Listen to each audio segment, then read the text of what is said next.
नमस्कार दोस्तों। हम लोग इसका प्रीवियस वीडियो में बात कर लिए थे क्रोमोसोम के बारे में। उसमें हम लोग जेनेटिक इन्फॉर्मेशन के बारे में समझे थे। तो चलिए उससे आगे का पार्ट को हम लोग देखते हैं। आज पहले थोड़ा रिवीजन कर लेते हैं, जैसे कि हम लोग करते हैं हर वीडियो में। तो जो नया है वो प्रीवियस वीडियो जाके देख लीजिएगा, नहीं तो मतलब तो उतना अच्छा से समझ में नहीं आएगा। समझ में तो आ ही जाएगा लेकिन उतना अच्छा से नहीं आएगा। तो चलिए रिवीजन करते हैं। थोड़ा एक कोशिका बना लेते हैं रफली। इसके अंदर क्या क्या चीज़ है ये तो हम 100 बार आप लोगों को बता चुके हैं। माइटोकॉन्ड्रिया, और कौन है गोल्जी बॉडी, और कौन है वैक्यूल्स, और कौन है सेंट्रोसोम, और कौन है एंडोप्लाज्मिक रेटिकुलम, और कौन है दोस्तों राइबोसोम, और कौन है बताइए, और है लाइसोसोम, ये तो बहुत खतरनाक है, और है प्लास्टिड जो कि सिर्फ और सिर्फ प्लांट में ही पाया जाता है। पी से प्लास्टिड जो कि पाया जाता है पी से प्लांट सेल में, ठीक है, ये एनिमल सेल में नहीं पाया जाता है। और इसका केंद्र कौन है न्यूक्लियस, जो इन सभी को कंट्रोल करता है कि कौन क्या चीज़ करेगा, ठीक है। माइटोकॉन्ड्रिया उसमें क्या क्या है, इंटरनल रेस्पिरेशन सेल का करता है माइटोकॉन्ड्रिया। उसके अंदर क्रिस्टी नामक एक परत पाया जाता है, वो मतलब परीक्षा में पूछता है। वो उसके अंदर क्रेब साइकिल चलता है, गोल्जी बॉडी मतलब उसके अंदर क्रेब साइकिल से आर्टरी बनता है, उससे एक ग्लूकोज का निर्माण होता है जिससे हम लोगों को एनर्जी मिलता है, ठीक है। तो और उस एनर्जी को एक जगह से दूसरी जगह ले जाने में कौन मदद करता है दोस्तों, गोल्जी बॉडी, ठीक है। उसके बाद वैक्यूल्स का क्या काम है बताइए। वैक्यूल्स क्या काम है, वैक्यूल्स पानी का स्टोरेज करता है, ठीक है। सेंट्रोसोम सेल डिवीजन में मदद करता है, हम लोग ग्रोथ करने में मदद करता है, वृद्धि होने में मदद करता है।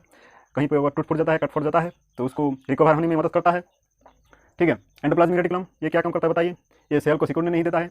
हम लोग का जैसे हड्डी मतलब कंकाल का सेल का कंकाल का काम कौन करता है दोस्तों, ये एंडोप्लाज्मिक रेटिकुलम, ठीक है। राइबोसोम क्या काम करता है दोस्तों, राइबोसोम प्रोटीन बनाता है, प्रोटीन, ठीक है, प्रोटीन बनाता है राइबोसोम। राइबोसोम कई प्रकार का, दो प्रकार, दो क्या क्या 70S और 80S, ठीक है। एस का मतलब क्या है सेडिमेंटेशन कोफिशिएंट, याद रखिएगा एस, वो 70S वाला एस का मतलब सेडिमेंटेशन कोफिशिएंट, ठीक है। और क्या है लाइसोसोम क्या काम करता है, ये कोशिका को साफ करने का काम करता है। कोशिका में कुछ अगर खराब हो जाता है, ये माइटोकॉन्ड्रिया गोल्जी बॉडी ये सब, तो उसको पचाने में गलाने में कौन काम करता है, लाइसोसोम, उसको हटाने में। और प्लास्टिड क्या काम करता है दोस्तों, ये प्लांट सेल में पाया जाता है, ये याद रखिएगा। प्लास्टिड कितने प्रकार का होता है बताए थे बहुत अच्छे से, बताइए। अरे यार जो लोग पहले से देख रहा है वो तो बताइए, ये बता देते हम ही। क्लोरोप्लास्ट, ल्यूकोप्लास्ट और क्या था क्रोमोप्लास्ट, ठीक है। तो क्लोरोप्लास्ट का क्या काम था, भोजन निर्माण का काम करता है। और ल्यूकोप्लास्ट भोजन स्टोरेज का काम करता है। और क्या था क्रोमोप्लास्ट वो वर्णित लवक, वो मतलब रंग देने का काम करता है, ठीक है। तो ये सब हम लोग जान लिए थे। और न्यूक्लियस के अंदर क्या था दोस्तों, जेनेटिक इन्फॉर्मेशन, ठीक है। जेनेटिक इन्फॉर्मेशन क्या होता है ये हम लोग पहले बता दिए हैं। और इस जेनेटिक इन्फॉर्मेशन से ही ये सेल डिवीजन करता है कि क्या बनाना है, सेल डिवीजन करके मतलब नया सेल में क्या क्या डालना है, क्या कुछ नहीं डालना है, हम लोग आगे कैसा बच्चा होगा, ये सब इन्फॉर्मेशन कहाँ रहता है, वो जेनेटिक इन्फॉर्मेशन होता है।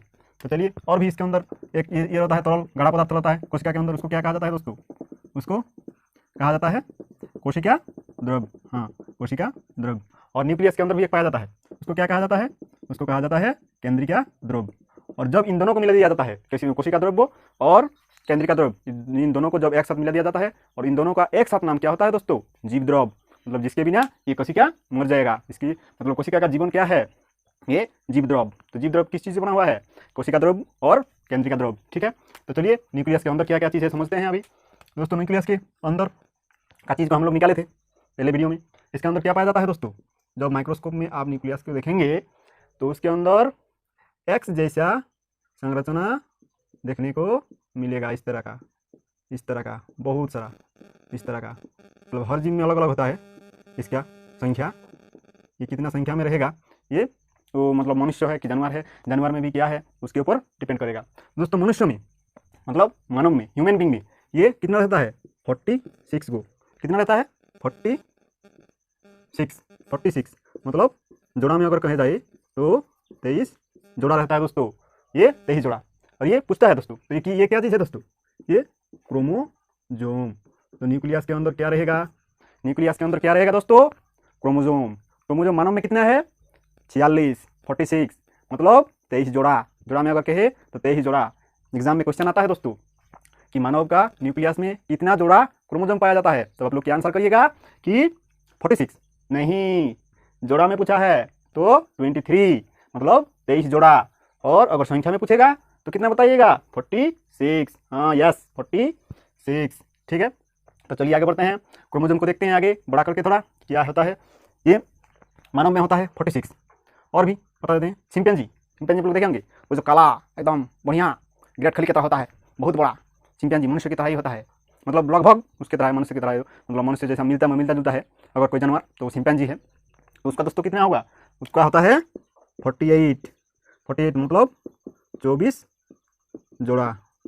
ये चिंपैंजी का हो गया। तंबाकू मतलब खैनी, ऐसे ऐसे मोल के जो खाता है वो खैनी, तो खैनी कितना होता है, खैनी का भी होता है 48। ठीक है, और ये वाला 48 नहीं, इसका 48 तंबाकू वाला वो दूसरा है। मतलब जैसे हम लोग का इन्फॉर्मेशन है, मतलब आँख कितना होगा, हम लोग का आँख, हमारा जो आँख है वो आपके आँख से नहीं मिल सकता, मतलब कुछ ना कुछ डिफरेंस होगा ही।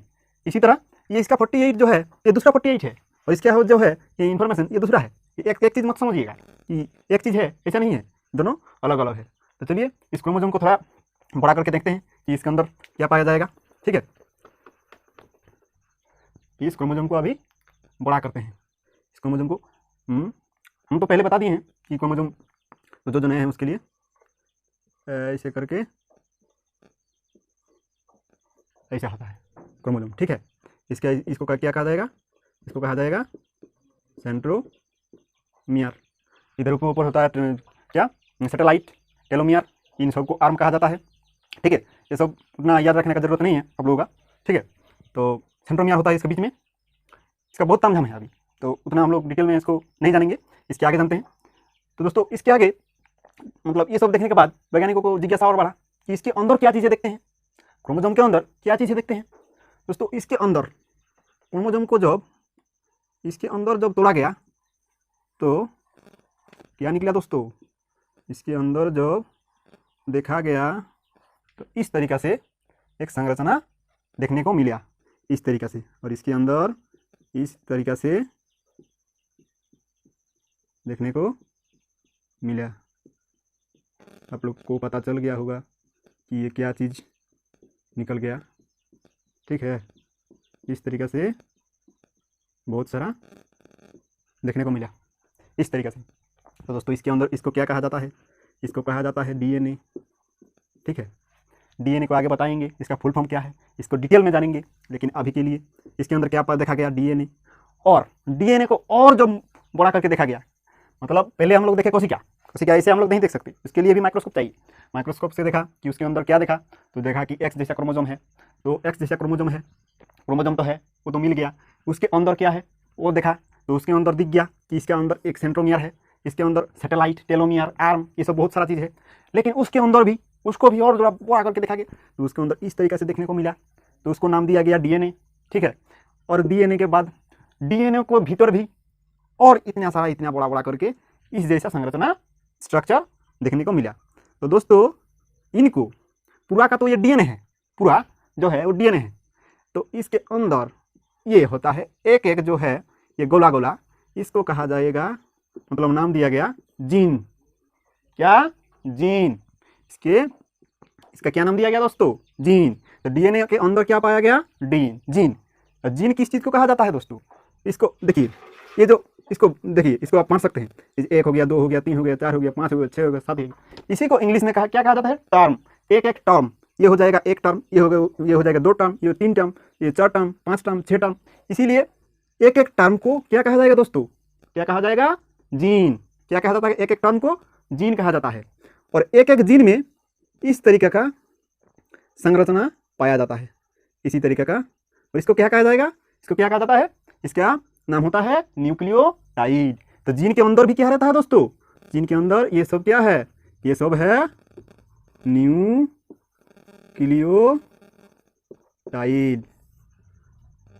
तो एक टर्म में ये कितना न्यूक्लियोटाइड होता है, बहुत सारा आप लोग देख रहे होंगे।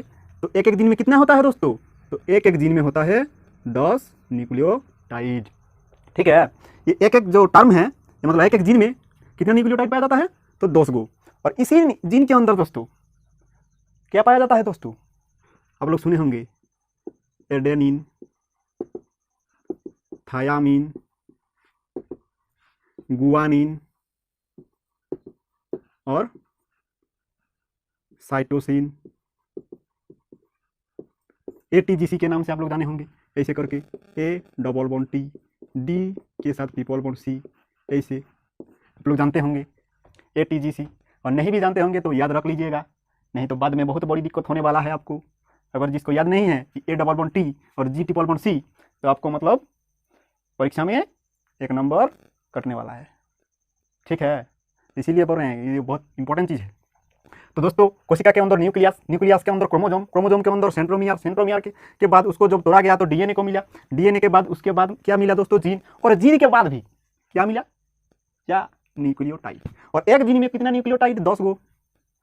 तो ये तो हम लोग देख लिए, लेकिन आप लोग सोच रहे होंगे कि एक जीन का जो डिस्टेंस होता है वो दोस्तों कितना होता है, इसका लेंथ कितना होता है एक जीन का। तो एक जीन का दोस्तों लेंथ होता है 34 एंगस्ट्रॉम। देखिए इतना मतलब कितना छोटा यूनिट है ये, हम लोग नंगे आंखों से कोशिका नहीं देख सकते, उसके अंदर तो इतना सारा चीज पार करके एक जीन का दोस्तों कितना, 34 एंगस्ट्रॉम।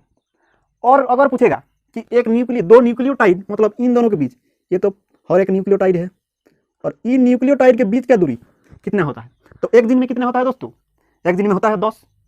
तो 2 जीन के बीच कितना होगा, और 10 का कितना होगा, 34।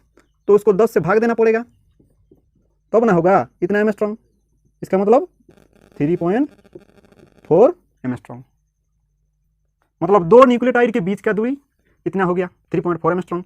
और हर एक जीन का यहाँ पर लिख देते हैं, जीन लेंथ ये हो गया 34 एंगस्ट्रॉम। और इधर पर न्यूक्लियोटाइड मतलब बिटवीन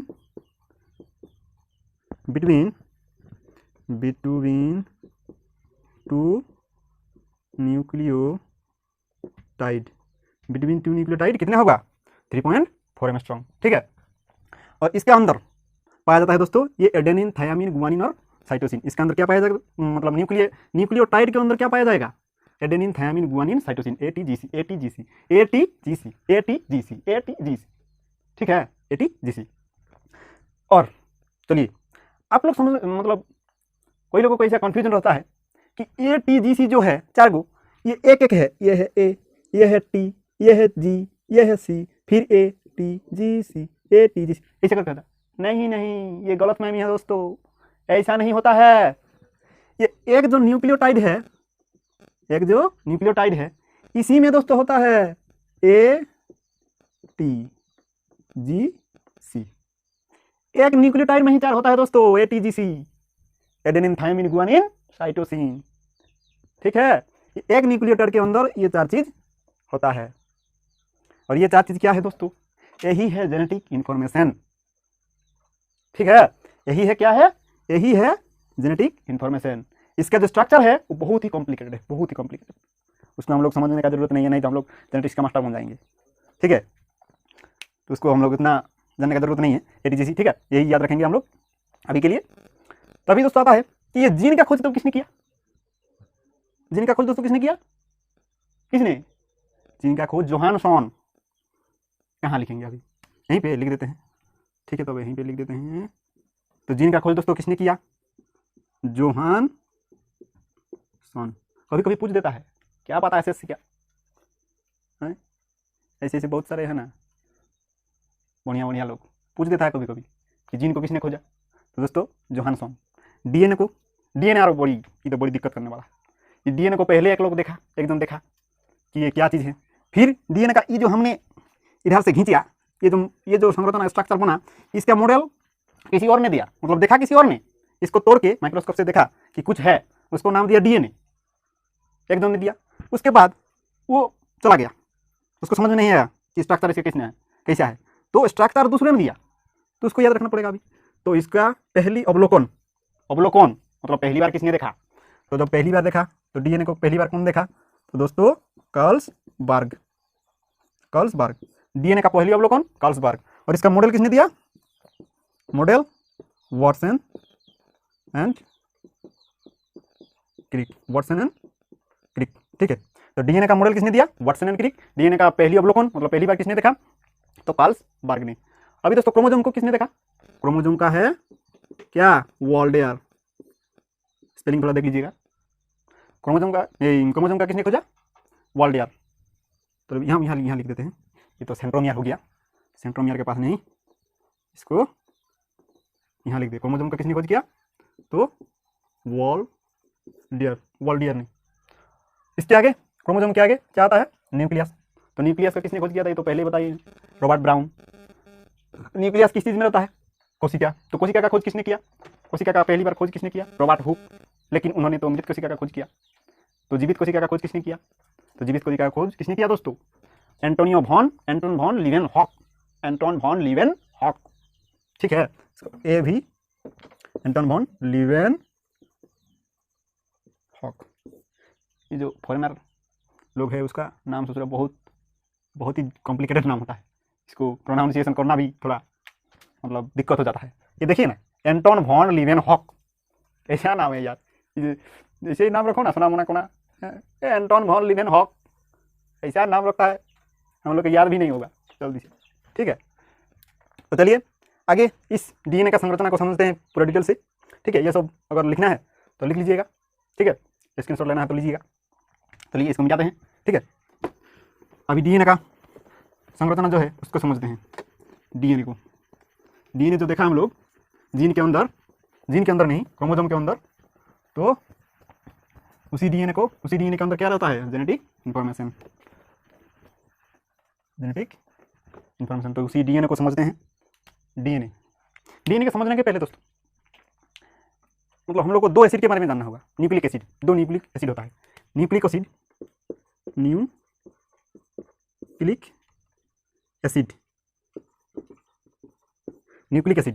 के बारे में समझ। 2 प्रकार का न्यूक्लिक एसिड होता है कोशिका के अंदर। एक होता है डीएनए और एक होता है आरएनए। डीएनए हम लोग कहाँ मिला? कोशिका के अंदर, क्रोमोसोम के अंदर डीएनए। तो वो क्या है दोस्तों? वो है एक प्रकार का न्यूक्लिक एसिड। क्या है? डीएनए एक प्रकार का न्यूक्लिक एसिड। एनए का मतलब भी होता है न्यूक्लिक एसिड, इसका भी एनए का मतलब होता है न्यूक्लिक एसिड। तो इसका क्या है? डी का मतलब, तो डी का मतलब होता है deoxy ribo nucleic acid, deoxy ribo nucleic acid. और आरएनए का मतलब राइबो न्यूक्लिक एसिड, ठीक है। इन दोनों का थोड़ा याद रख लीजिएगा। डीएनए का फुल फॉर्म पूछता है कभी कभी कि deoxy ribo nucleic acid, RNA का मतलब राइबो न्यूक्लिक एसिड। डीएनए कहाँ पाया जाता है? तो मतलब यूकैरियोटिक सेल में पाया जाता है, और यूकैरियोटिक सेल और प्रोकैरियोटिक सेल में आरएनए पाया जाता है। तो यूकैरियोटिक और प्रोकैरियोटिक में जिसको प्रॉब्लम है वो प्रीवियस वीडियो बना हुआ है, उसको जाकर देख लीजिएगा। तो डीएनए कहाँ रहता है? यूकैरियोटिक सेल में, और आरएनए प्रोकैरियोटिक सेल में, ठीक है। तो चलिए अभी डीएनए को समझते हैं। डीएनए को पूरा, इसको बहुत मतलब डीएनए का बहुत ही है, तो डीएनए को चलिए समझते हैं।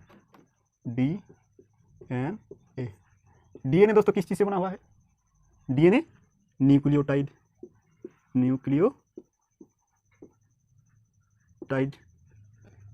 किस चीज़ से बना हुआ है? न्यूक्लियोटाइड। किस चीज़ से बना हुआ है? DNA nucleotide.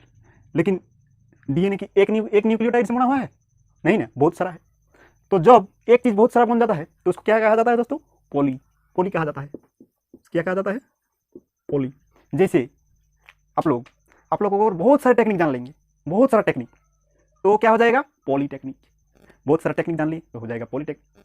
बहुत सारे इथिन जोड़ लिए, इथिन मतलब C2H6, जिसको केमिस्ट्री आता है वो तो समझेंगे, जो जिसको नहीं आता वो तो नहीं। तो C2 इथिन, तो बहुत सारा अगर इथिन जोड़ दिया जाए तो इसको क्या कहा जाता है? पॉलीथीन। हम लोग जो लेके आते हैं कुछ भी सामान दुकान से, वो होता है पॉलीथीन। पॉली मीन्स बहुत, और इथिन मीन्स मतलब बहुत सारा इथिन को जोड़ के बनाया गया पॉलीथीन। तो इसी तरह बहुत सारा न्यूक्लियोटाइड से बना हुआ है डीएनए। क्या बना हुआ है? डीएनए। तो बहुत सारा न्यूक्लियोटाइड, इसीलिए इसको कहा जाएगा पॉलीन्यूक्लियोटाइड, ठीक है। तो इसको आगे समझते हैं। ये पॉलीन्यूक्लियोटाइड फिर से 2 भागों में बढ़ जाएगा। क्या ये 2 भागों में बढ़ जाएगा। एक हो जाएगा, इसके अंदर रहता है फॉस्फेट। फिर आ गया केमिस्ट्री का पार्ट, फॉस्फेट की मतलब फॉस्फोरस से आता है फॉस्फेट। तो अगर दोस्तों एग्जाम में क्वेश्चन आए कि डीएनए में किस तत्व पाया जाता है, मतलब किस एलिमेंट पाया जाता है, तो आप लोग क्या मारिएगा? फॉस्फोरस, जिससे कि फॉस्फेट बनता है। तो डीएनए में क्या तत्व मतलब क्या एलिमेंट पाया जाता है दोस्तों? तो दोस्तों क्या पाया जाता है? फॉस्फेट मतलब फॉस्फोरस। और इसका कोई आगे भाग नहीं है, यहीं पर रुक गया, इसीलिए हम लोगों को थोड़ा बहुत मतलब राहत मिल गया। लेकिन दोस्तों इधर दूसरा क्या है? न्यूक्लियोटाइड। न्यूक्लियोसाइड। ये तो है न्यूक्लियोटाइड, लेकिन इसका एक भाग है न्यूक्लियोसाइड, ठीक है। न्यूक्लियोटाइड नहीं, इसका एक भाग है, टाइड का भाग है साइड। साइड का मतलब उसका साइड में, पास में, तो टाइड के पास में न्यूक्लियोसाइड, ठीक है, न्यूक्लियोसाइड। तो अभी फॉस्फेट तो हो गया, अभी न्यूक्लियोटाइड 2 भागों में और बढ़ जाता है आगे, ठीक है। वो क्या क्या है, तो अभी न्यूक्लियोसाइड 2 भागों में बढ़ जाएगा। न्यूक्लियोसाइड क्या क्या भाग में बटेगा, इधर हो जाएगा सुगर, क्या होगा सुगर, और एक हो जाएगा नाइट्रोजन बेस, एक हो जाएगा शुगर, एक हो जाएगा नाइट्रोजन बेस। तो न्यूक्लियोसाइड के अंदर दोस्तों क्या पाया जाएगा, शुगर, शुगर पाया जाएगा, और क्या पाया जाएगा, नाइट्रोजन बेस। शुगर 2 तरह का शुगर पाया जाएगा, एक होता है ribose sugar, ribose sugar, ribose sugar. तो राइबोज शुगर किस में पाया जाएगा, राइबोज शुगर पाया जाएगा दोस्तों आरएनए में, आरएनए में। और deoxy ribose sugar, deoxy ribose sugar, ये कहाँ पाया जाएगा दोस्तों, ये पाया जाएगा डीएनए में। तो ये दोनों हो गया शुगर, क्या हो गया, ये दोनों हो गया शुगर, ठीक है। शुगर, राइबोज शुगर और डीऑक्सी राइबोज शुगर, याद रखिएगा दोस्तों, नहीं तो फिर दिक्कत होगा। और इधर आ जाएगा नाइट्रोजन बेस। नाइट्रोजन बेस में भी 2 गो होता है, फिर 2 गो होता है, क्या क्या दोस्तों, एक होता है प्यूरिन बेस, एक होता है क्या, प्यूरिन बेस, और एक आता है पायरेडिमिन, पायरेडिमिन, एक होता है क्या, प्यूरिन और पायरेडिमिन। इसको स्पेलिंग थोड़ा मिस्टेक हो रहा है, इसको इसमें लिख देते हैं हिंदी में,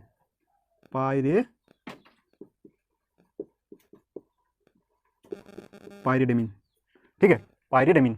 एक होता है प्यूरिन, एक होता है पायरेडिमिन। तो प्यूरिन में दोस्तों आएगा अभी ए और जी, और पायरेडिमिन में टी और सी। दोस्तों पहले यहाँ पर लिखे थे A double bond T, T triple bond, G triple bond C, वो अभी इसमें आएगा डीएनए के अंदर, कितना मतलब दूर में जाके मिलेंगे हम लोग समझ रहे हैं। ATGC वो हलवा नहीं है, बहुत तगड़ा चीज है, मतलब बहुत सेफ्टी में है। देखिए कितना सेफ्टी में है, पॉलीन्यूक्लियोटाइड, उसके अंदर न्यूक्लियोसाइड, न्यूक्लियोसाइड के अंदर नाइट्रोजन बेस, नाइट्रोजन बेस के अंदर है प्यूरिन, उसके बाद है AT, प्यूरिन के अंदर AG, और पायरेडिमिन के अंदर TC। और इन दोनों किस चीज से बना हुआ है दोस्तों, इन दोनों AT के साथ डबल बॉन्ड बनाता है, और GC के बाद GC के साथ ट्रिपल बॉन्ड बनाता है, तो ATGC। तो प्यूरिन को उसमें क्या, AG, OG, AG, प्यूरिन में AG, और पायरेडिमिन में TC। ट्रेन में जो TC टिकट कलेक्टर होता है वो ससुरा बहुत बढ़िया होता है, मतलब TC जो होता है वो, जो मतलब ट्रेन में सफ़र की होंगे वो भी तो समझता है TC क्या होता है, ठीक है। AG और TC, AG TC, AG TC, ठीक है, AG TC, adenine thymine, guanine cytosine, ठीक है। तो ये सब हो गया, ये तो डीएनए हो गया। इसी में तो आरएनए को भी समझा देते हैं। आरएनए में कुछ चीज़ नहीं है, ये सभी सेम है।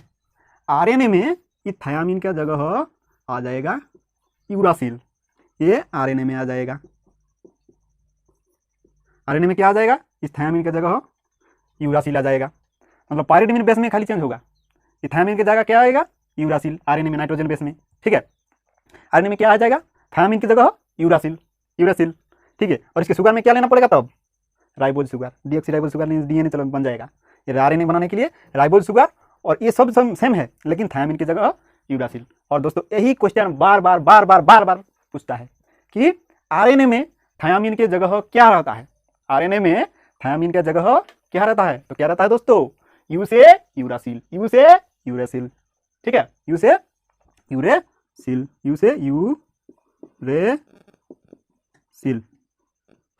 से यूरेसिल। आरएनए में क्या रहता है, यू से यूरेसिल, थायमिन की जगह यू से यूरेसिल। दोस्तों तो आप लोग डीएनए से आरएनए बना सकते हैं कि नहीं, डीएनए से आरएनए आप लोग बना सकते हैं कि नहीं। मतलब डीएनए का स्ट्रक्चर कैसा होता है, ऐसा ही होता है ना, ऐसे करके मकड़ूर कर दीजिएगा, ऐसा होता है डीएनए। और इसका मॉडल किसने दिया, वाटसन एंड क्रिक, ठीक है, ऐसा होता है डीएनए। तो डीएनए और आरएनए कैसा होता है, आरएनए एक जैसा कर दीजिए, ये होता है आरएनए, और क्या, यही तो होता है। डीएनए में दो गो रस्सी रहेगा ऐसे करके डीएनए में, और आरएनए में एक ही रहेगा ऐसे करके सांप जैसा। तो डीएनए को क्या कहा जाता है, इसीलिए दो है तो इसको क्या कहा जाएगा, डबल। दो को क्या कहा जाता है, डबल, और ये सबको हेलिक्स। तो इसीलिए डीएनए को कहा जाता है डबल हेलिक्स। और आरएनए को क्या कहा जाएगा, तो आरएनए को कहा जाता है सिंगल हेलिक्स।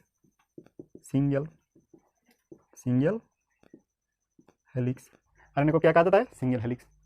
तो डीएनए का स्ट्रक्चर कैसा है, डीएनए मतलब डबल, डी से डीएनए डी से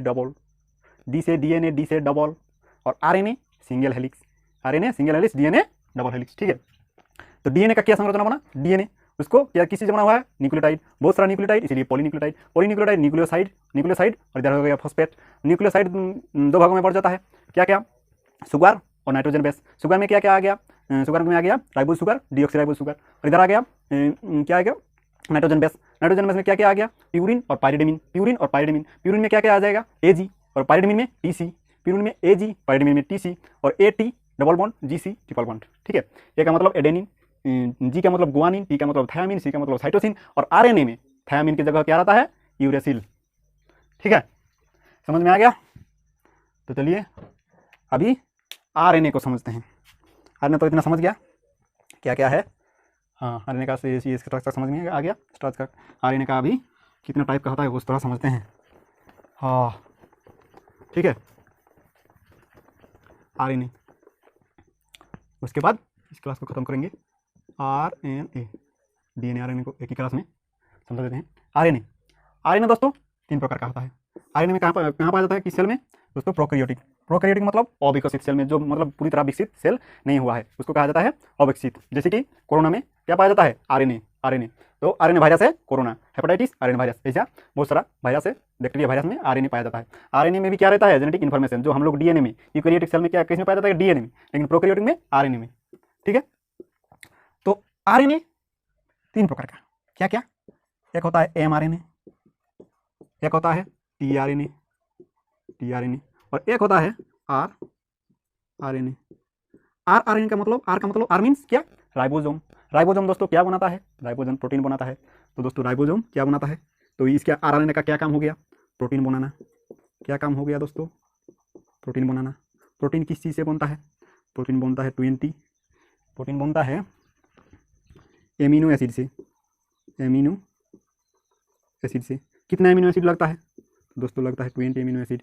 20 एमिनो एसिड कहाँ मिलता है, तो 10 गो हम लोगों का खाना पड़ता है, मतलब खाना खाने से जब हम लोग खाते हैं उसमें खाना पड़ता है 10 गो, और 10 गो हम लोगों को पहले से ही मिला हुआ है, गॉड गिफ्टेड है, भगवान ने दिया हुआ है कि तुम लोग इतना जुगाड़ नहीं कर सकते, इसीलिए तुम लोग को हम पहले ही 10 गो देते हैं, और 10 गो तुम लोग को खाना पड़ेगा भाई लोग। ठीक है, तो इस 10 गो हम लोग को पहले ही दिया हुआ है, भगवान ने दिया है, तो इसको हम लोग का ज़रूरत नहीं है, तो इसीलिए इसको मतलब इस दोस्त जो है इसको आवश्यक नहीं है, तो इसको क्या कहा जाएगा, अनावश्यक। आवश्यक नहीं तो अनावश्यक, आवश्यक नहीं तो अनावश्यक। नेसेसरी मतलब जरूरत, तो अननेसेसरी मतलब हम लोग का जरूरत नहीं, तो ये अननेसेसरी, तो इसका तो कोई जरूरत नहीं। लेकिन ये 10 गो हम लोग को खाना खाना पड़ता है, इस दोनों के लिए मछली, ऐसे मीट, ये सब को खाना पड़ता है, बहुत अच्छा चीज़, फल, ऐसे फ्रूट्स वगैरह खाना पड़ता है इस दोनों के लिए, इस 10 को पाने के लिए। ठीक है, तो तभी जाके प्रोटीन बनता है। तो दोस्तों ये प्रोटीन, तो ये 10 को जो नेसेसरी है आवश्यक, इस 10 को कहाँ मिलेगा आपको, आप तो खाना खा लिए, मतलब आरएनए का काज कौन पहुंचाएगा इसको, ये जाके खुद, तो जाके ये खुद मतलब सब हर काम तो खुद नहीं कर सकता, तो इसके लिए ज़रूरत पड़ता है इन दोनों को, मतलब इन 10 को जो ज़रूरत है इसको लाने के लिए ज़रूरत पड़ता है इन दोनों को। जैसे कि हम लोग खाना तो खा लिए, खाना पच गया, मतलब खाना अच्छे से खा के पका खा के जाके पेट में चला गया, पेट में जाके लिवर है, लिवर वो सब चीज़ को पचा उचा के, मतलब जो भी चाहिए वो सब क्या, मतलब अच्छा चीज़, विटामिन सब चीज़ निकाल लेता है, निकाल के वो ब्लड में ट्रांसफर कर देता है, और ब्लड तो 24 घंटा इधर से उधर बहता रहता है, तो उस ब्लड से इस आरएनए का, उस ब्लड से आरएनए के पास पहुंचाने के लिए दोस्तों, ये जो एमआरएनए है, एम मतलब मैसेंजर आरएनए, इसके पास ही मैसेज रहता है कि कौन कौन को लाना है, ये इसको, और इसको कौन ये देता है, कमांडर न्यूक्लियस, तो इसको ही पता रहता है एमआरएनए। अगर टीआरएनए जाके समझेंगे तो ये अननेसेसरी वाला पकड़ के ले आएगा, तो इसके लिए क्या है, मैसेज किसके पास है, एमआरएनए। तो एमआरएनए के पास मैसेज है कि कौन कौन को लाना है, तो ये जाके ससुरा बैठ जाता है, वो तो शरीर में तो बहता रहता है ब्लड, तो ये खाना वाना खा के जाके बैठता है, उधर से ब्लड आ रहा है, इधर से ब्लड आ रहा है, इसके पास तो मैसेज है कि किस किस को हमको पकड़ना है, मतलब आरएनए को जरूरत है किस किस को, इसको पता है। तो ये सूरत देखता रहता है कि कौन कौन आ रहा है इधर से, ये है, इसको पकड़ो, इसके इसके करके पकड़ा, और पकड़ा तो सही, पकड़ लिया, इसको पता चल गया ये है, पकड़ लिया ये। अगर ये इसको इसके पास पहुंचाने जाएगा तब तो बाकी सब भाग जाएगा, जाएगा कि नहीं। अगर सबको देख लिया, पकड़ लिया और इसके पास पहुंचाने गया तो इधर तो भाग रहा है, ब्लड तो कभी रुकने वाला नहीं है, भाग रहा है। तो इसीलिए ये एक ठो क्या रखा है, इसके लिए और एक को जरूरत है टीआरएनए। तो एमआरएनए बोलता है पकड़ ली, लीजिए इसके पास पहुंचाइए, इसके पास। तो आ जाता है टीआरएनए। टीआरएनए मतलब टी का मतलब ट्रांसफर कर रहा है, इधर से इधर। टीआरएनए मतलब ट्रांसफर आरएनए क्या कर रहा है, एमआरएनए से आरएनए तक ट्रांसफर कर रहा है। जो क्या ट्रांसफर कर रहा है, एमिनो एसिड। कौन एमिनो एसिड, जो हम लोग को नेसेसरी है, आवश्यक है, उसको ये पहचान के और इसको दे रहा है, और ये इधर से इधर ट्रांसफर कर रहा है। ठीक है, तो ये समझ में आ गया। हाँ ठीक है, और भी कुछ बता, हाँ और एक चीज बताना है। ठीक है, तो ये आरएनए समझ में आ गया कि कौन क्या चीज करता है। ये एमआरएनए मतलब मैसेंजर आरएनए, ये ट्रांसफर आरएनए, राइबोसोम आरएनए। ठीक है, राइबोसोम आरएनए। अभी दोस्तों एक होता है कि आप लोग मतलब डीएनए जैसा है, डीएनए, और है आरएनए। दोस्तों डीएनए आप लोग, डीएनए से आप लोग आरएनए मतलब बना सकते हैं कि नहीं, बताइए। अभी थोड़ा देर पहले बताएं कि डीएनए में जो थायामीन है उसको यूरेसिल में बदल देंगे अगर, तो भी बन जाएगा आरएनए। तो थायामीन को यूरेसिल में बदलने से क्या होगा, आरएनए। तो आरएनए हम लोग बना सकते हैं डीएनए से, क्यों नहीं बना सकते। तो इसीलिए इसको इधर से बना सकते हैं। लेकिन दोस्तों आरएनए से क्या डीएनए बना सकते हैं, आरएनए से डीएनए बना सकते हैं, हाँ क्यों नहीं बना सकते, क्यों नहीं। अगर थायामीन को ब्लड के यूरेसिल मतलब हम लोग ला सकते हैं, तो यूरेसिल को हटा के थायामीन क्यों नहीं ला सकते। तो हम लोग आरएनए से भी डीएनए बना सकते हैं, इसको भी डीएनए आरएनए से डीएनए बना सकते हैं। ठीक है, तो जब डीएनए से आरएनए से बनता है, मतलब डीएनए से आरएनए बनता है, तो उसको क्या कहा जाता है, ट्रांसक्रिप्शन। क्या कहा जाएगा, ट्रांसक्रिप्शन। और जब डीएनए से आरएनए बनेगा तो उसको क्या कहा जाएगा, इधर से गया उधर, और उधर से अगर फिर से आना पड़ेगा तो उसको क्या कहा जाता है, रिवर्स। लोग बोले गाड़ी अगर मान लीजिए आगे चला गया तो उसको बहुत आगे चला गया तो उसको क्या बोलता है, अरे रिवर्स में आओ, होता है कि नहीं। तो इसीलिए जब डीएनए से आरएनए जाता है तो उसको क्या कहा जाएगा, ट्रांसक्रिप्शन। तो ट्रांसक्रिप्शन मतलब जब आरएनए चला गया तो आरएनए से वापस डीएनए में आने में रिवर्स लगेगा उसको, तो इसको क्या करना पड़ेगा, रिवर्स ट्रांसक्रिप्शन, रिवर्स ट्रांसक्रिप्शन। ठीक है, रिवर्स, तो आरएनए को डीएनए में बदलने के लिए रिवर्स ट्रांसक्रिप्शन। ठीक है, और दोस्तों कोरोना वायरस किस चीज़ से बना हुआ है, आरएनए वायरस से। लेकिन दोस्तों एक दिक्कत है, इसमें हो गया एक दिक्कत, हम लोग को इंडिया में जो है वो आरएनए वायरस को जांच करने का मशीन नहीं है हम लोगों के पास। तो आरएनए वायरस को जांच करने के लिए मशीन हम लोगों के पास नहीं है इंडिया में। तो उसको आरएनए को बदलने के लिए, डीएनए बदलने के लिए क्या करना पड़ेगा, रिवर्स ट्रांसक्रिप्शन। आरएनए वायरस को हम लोगों का जांच करने का मशीन नहीं है, लेकिन डीएनए वायरस को जांच करने का मशीन है। तो आरएनए से डीएनए को बदलने के लिए क्या करना पड़ेगा, रिवर्स ट्रांसक्रिप्शन। ठीक है, तो इसीलिए दोस्तों आप लोग सुने होंगे कि कोरोना जांच में क्या लगता है, आरटीपीसीआर टेस्ट सुने होंगे आप लोग। तो ये क्या है, reverse transcription polymerase chain reaction. दोस्तों reverse transcription polymerase chain reaction मतलब आरएनए को पहले डीएनए में बदल दिया जाता है, उसके बाद उसको पॉलीमरेज चेन में उसका टेस्ट किया जाता है। तो इसलिए आरटीपीसीआर टेस्ट में बहुत समय लग जाता है, लेकिन ये एकदम सही होता है, कंफर्म होता है। ठीक है, तो डीएनए से आरएनए ट्रांसक्रिप्शन, आरएनए से डीएनए रिवर्स ट्रांसक्रिप्शन। और दोस्तों अगर डीएनए से डीएनए फिर से बन जाए, अगर डीएनए जो है, डीएनए से अगर डीएनए बन जाए खुद, मतलब रिपीट हो जाए, डीएनए से डीएनए रिपीट हो जाए, डीएनए से ही डीएनए बन जाए, मतलब रिपीट हो जाए, तो उसको क्या कहा जाता है, रेप्लिकेशन। तो रेप्लिकेशन किसको कहा जाता है, मतलब डीएनए से ही डीएनए बनना, तो उसको क्या कहा जाता है, रेप्लिकेशन। डीएनए से आरएनए बनना ट्रांसक्रिप्शन, आरएनए से डीएनए बनना रिवर्स ट्रांसक्रिप्शन, डीएनए से डीएनए बनना रेप्लिकेशन। और आरएनए दोस्तों क्या बनाता है, आरएनए बनाता है प्रोटीन। ये देखिए दोस्तों आरएनए क्या बनाता है, प्रोटीन बनाता है कि नहीं। तो आरएनए प्रोटीन बनाता है, तो इसको क्या कहा जाता है दोस्तों, इसका एक नाम है जिसको कहा जाता है ट्रांसलेशन। डीएनए से आरएनए बना, ट्रांसलेशन। जैसे हम लोग ट्रांसलेशन करता है इंग्लिश में, हिंदी से इंग्लिश में, बंगला से इंग्लिश में ट्रांसलेशन करता है कि नहीं, इसी तरह आरएनए जब प्रोटीन बनाता है तो उसको क्या कहा जाता है, ट्रांसलेशन। क्या कहा जाता है, ट्रांसलेशन। ठीक है, तो खत्म हो गया। क्या खत्म हो गया दोस्तों, डीएनए आरएनए। अभी आगे हम लोग समझेंगे सेल डिवीजन क्या होता है। तो ठीक है, नमस्कार, तब तक के लिए पढ़ते रहिए और सुरक्षित रहिए।